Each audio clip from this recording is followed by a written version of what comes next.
रात मेरा दिल चाह रहा था कि कोई मेरी प्यास बजाए, लेकिन मेरी जिंदगी में ऐसा कोई नहीं था। फिर मैंने हाथ से काम चलाया और सो गया। रात के 3 बजे मेरी आंख खोली तो मैंने सोचा कि जाकर छत पर देख दूं कहीं मेरी बहन और मेरा कजन साथ आपस में कुछ कर तो नहीं गई। फिर वही हुआ जो मैं सोच रहा था। मैं दबे पांव छत पर पहुंचा। छत पर हमारी एक टूटी हुई छरपाई पड़ी थी।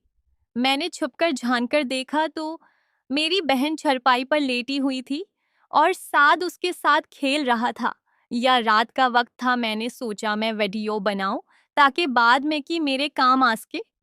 मैंने पला मोबाइल का कैमरा ऑन किया तो वीडियो धुंधली आ रही थी क्योंकि हमारी छत पर इतनी रोशनी नहीं थी। फिर मैं उन दोनों को काफी देर तक देखता।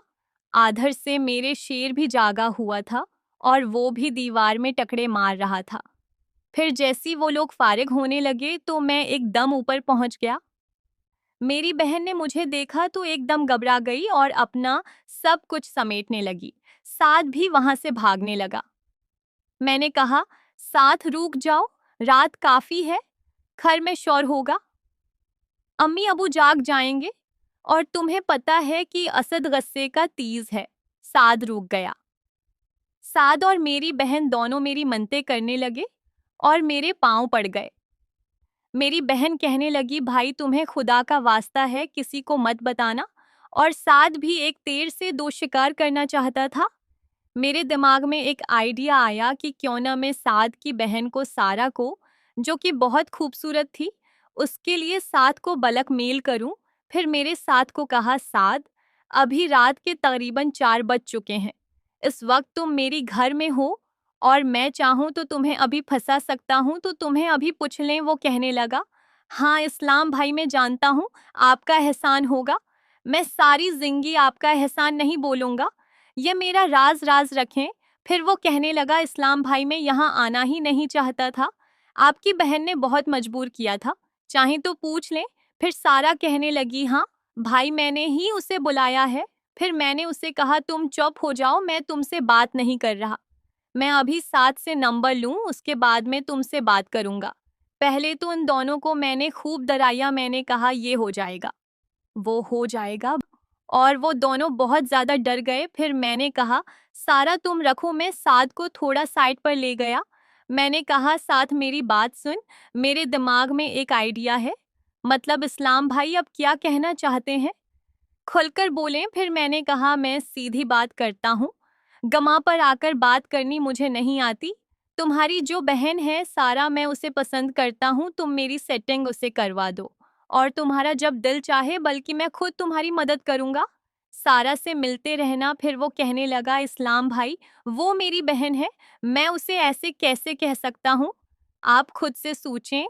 मैंने कहा, हाँ मुझे पता है वो तुम्हारी बहन है, मैं कौन से तुम्हें कह रहा हूँ किसको यहाँ ले आओ, बस मेरे लिए सेटिंग करवा दो, वो मेरे लिए रास्ता आसान कर दो, बाकी काम मैं खुद कर लूंगा। उसने कहा, इस्लाम भाई आप ये काम मुझे ना बोलें। मैंने कहा, बेटा फिर तो रख, मैं अभी असद और उम्मी अबू को उठाकर लाता हूँ, तुम्हें पता चलेगा कि उस घर में ऐसे कैसे आते हैं। वो पहले बहुत बुरा हुआ था। फिर वो मान गया, कहने लगा, अच्छा अच्छा ठीक इस्लाम भाई, मुझे एक दिन सोचने का वक्त दें, मैं खुद आपको बताऊंगा। मेरे पास भी उसके अलावा कोई एफिशन नहीं था। मैं अब उन दोनों को पकड़वा तो नहीं सकता था क्योंकि सारा अक्सर मैंने भी करने थी और ये बहुत अच्छा मौका था जिसका मैंने फायदा भी उठाया। यदा उसने हामी भर ली और वो अपनी बहन के साथ मेरा रिश्ता। फिर मैंने सारा को कहा, उसको नीचे छोड़कर जल्दी ऊपर आओ, मैं तुम्हारा इंतजार कर रहा हूँ, गेट आराम से खोलना, कहीं अबू जाग न जाएं। फिर सारा चली गई साथ को नीचे छोड़ने और फिर मैं ऊपर उसकी इंतजार करने लगा। मैं सोच जाता कि अब सारा वापस आएगी, अब मैं चरपाई पर उसकी लूंगा। अब मैं तरीका सूझ जाता, किस तरीके से करूं। मुझे खड़े 2-10 मिनट गुजर गए, सारा अभी तक नहीं आई। मैं परेशान हुआ कि सारा क्यों नहीं आई। मैंने कहा, 6-10 मिनट मजीद इंतजार करता हूँ, क्योंकि घबराई हुई थी, शायद रिलैक्स होने के लिए नीचे बैठ गई है। लेकिन मैं आधे घंटा खड़ा रहा, वो नहीं आई। मैं समझ गया सारा ने मसक गेम की है, वो आएगी भी नहीं। मुझे शदी गुस्सा आया था। सारा ये पहले तो मैंने सोचा कि जाके उसको लाज़मी सब्सक्राइब करें, शुक्रिया।